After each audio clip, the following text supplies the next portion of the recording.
विरोधी को भूमिका 2023 रे महिला बिल कांग्रेस द्वारा पारित होता है। साधारण लोक जान नथिले, बर्तमान साधारण लोक जानी सारे 2023 रे महिला बिल पारित हो।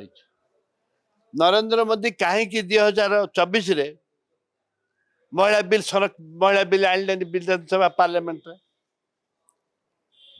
एवं महिला बिल जिते बड़े आनी धरा पड़गले डिलिमिटेशन धरा पड़गला पर एबे डाकी पार्लियामेंट रे कटिला पर विधानसभा डाकिबार कौन सी कारण नहीं।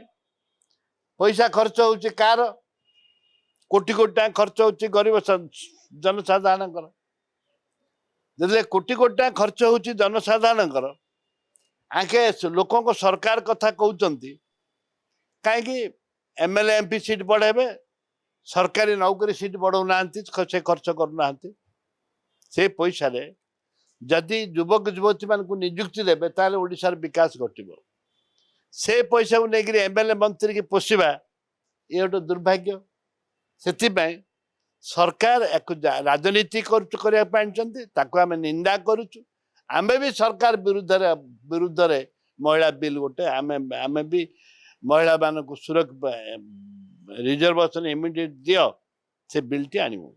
महिला माने निज निज जे कांग्रेस बीजेपी जेपरी भाव में लोक को मिथ्या कथा कहूची कांग्रेस ताकू प्रतिवाद करिवो। महिला बिल विरुद्ध रे जो डिलिमिटेशन विरुद्ध रे कांग्रेस ताकू प्रतिवाद करिवो एवं प्रमाणित करिवो। कांग्रेस जेपरी भाव में महिला माने आछंती प्रमाणित करिवो जे गाँ गहली आदिवासी पिछू आरंभ करी गरीब खटिकिया पर्यंत एते महिला अछंती ए सरकार को मिथ्यावादी सरकार को विरोध कर जेहेतु हारी गले बिल टी ताकर काट खाई गला धरा पड़ी गले चोर धरा पड़ले मुंह टाण नहीं चोर धरा पड़ले मुंह टाण मारा मारा मारा मारा करी दायम सेमिति सरकार दौड़ुची जे आमे आनिथिलु आके सपोर्ट करले मिथ्या कथा कहिकरी ये माने बोलतन। हाँ प्रतिवाद करू कांग्रेस में आगामी दिन रे विपद सृष्टि करबनी जे बीजेपी एभली भाबरे गोटे बीजेपी कल लोक बुझुना बिल तो 23 रु पारित होइछि काहे माने ड्रामा करछन डिलिमिटेशन को नेकी ड्रामा करछन बोली लोक बुझी सारलेनी।